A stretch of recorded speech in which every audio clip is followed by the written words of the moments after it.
Kung natatandaan nyo mga padli, mayroon tayong finiture sa last video natin tungkol sa mga napakagandang igorota na naggagarden. So, i-update ko lang po kayo dito sa garden niya ngayong araw. Talaga namang nag-i-start na po siyang mag-harvest mga padli. Actually, nung last na harvest niya, second na ano niya yata yun, partial harvest, naka 15 kilos na siya. O, di ba? Wow! Sana all, di ba? Ang presyo po nun ay tumataginting na 125 pesos per kilo. So, ito mga padli, silipin po natin tong garden. Let's go! Ito nga mga padli, yung garden ni Madam Igorota, nakapag-harvest na siya ng 15 kilos.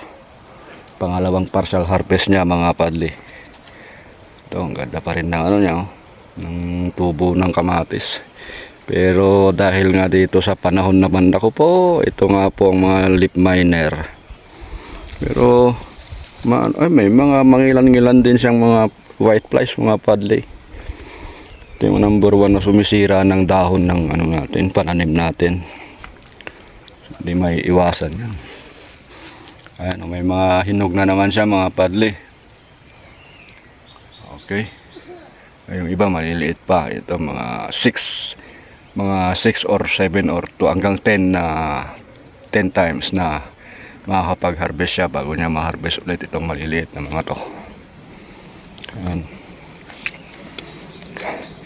So yung naabutan nyo, kung napanood nyo yung video nun, andun po sa baba yung tinatalian niya nun. Ayan o, yung pinakadulo, nag-i-start na rin lumaki yung mga bunga niya. Diba, ang yayabong ng kamatis. Iba talaga kapag babae ang nagbabantay, di ba nga mga padli? Ganyan po kasi pag ang mga igorota natin dito sa Benguet. Hindi, siyempre, hindi lang po sa Benguet, entire the world. Pag igorota ang pinag-uusapan pagdating sa paggagarden, ako po, number 1 po ang mga mga taraking igorota. Ayan o. Ang kasama niya po dito sa garden na to is tinutulungan siya ng tatay niya. Napakasipag ding mag-spray, magdilig, yan, mag-ayos ng poste ng kamatis. Ito, may mga ilang hinog na rin siya mga padli o. O, di ba? Dapat to na-harvest na nila pero siguro dahil lang ano nila total hindi pa naman siya masyadong hinog, pararamihin pa. Ayun, kumbaga mas maganda di ba pag bultuhan.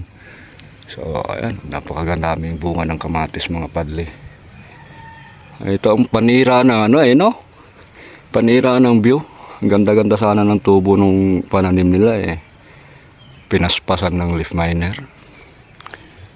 Pero okay lang tong leaf miner lang po ang sakit ng tanim natin kayang-kayang dalhin sa gamot na. Wag lang po mag-club root, wag lang mag-blight, wag lang magkulot. Yung tinatawag namin kulot na yung hindi na tumataas yung kamatis. Kulot-kulot na lang ang dahon. Tapos yung mga buko niya napakaliliit. Parang native na yung maliliit na kamatis, alam niyo yun. Yung napaka-asim na kukuha sa tabing daan sa mga bundok-bundok. Ganun lang ang magiging bunga niya. Yun ang mahihirap na sakit ng kamatis. Pero itong leaf miner, kayang-kayang daan yung sa gamot yan mga padli. Hindi yan maapektuhan ng mga bunga. Ayan o. Wag lang mapabayaan siyempre. Kapag binabayaan mo yung leaf miner na yan, uubusin talaga niya yung tanim natin. So kailangan agapan ka agad. So, ayan mga padli. Oh, diba? Kung hindi po natin na video yung kung paano sila nag-pruning sila kahapon, kaso may duty ang ano natin. May duty po ang inyong abang lingkod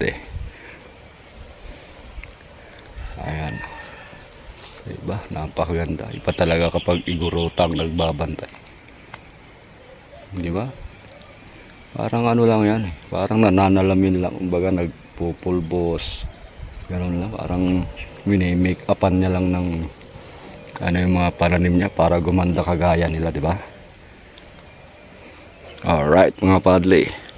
Sana next time ma-video po natin kung paano sila mag-harvest.